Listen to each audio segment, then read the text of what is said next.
Azərbaycanda ailənin yeganə oğlan övladlarının hərbi xidmətinin fərqli qaydada təşkili məsələsi hazırda gündəmdə deyil.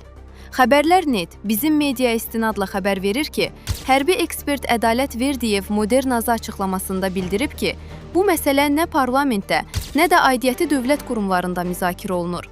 Onun sözlərinə görə, ölkədə əksər ailələrdə bir oğlan övladı olduğu üçün belə bir modelin tətbiqi praktiki baxımdan da mümkün görünmür. Azərbaycanda zaten əksər ailələrdə bir oğlan uşağı olduğuna görə, onların sayı belə bir qərarın qəbul edilməsi və yaxud da tək oğlan uşaqlarının fərqli yerləşdirilməsinə imkan vermir. Belə bir təklif nə parlamentdə müzakirə olunub, nə güc strukturları bu barədə təklif verib, nə də digər aidiyyəti qurumlar belə bir təşəbbüslə çıxış ediblər, ekspert deyib. Ədalət Verdiyev hesab edir ki, belə bir yanaşma demoqrafik baxımdan da arzuolunmaz nəticələr yarada bilər.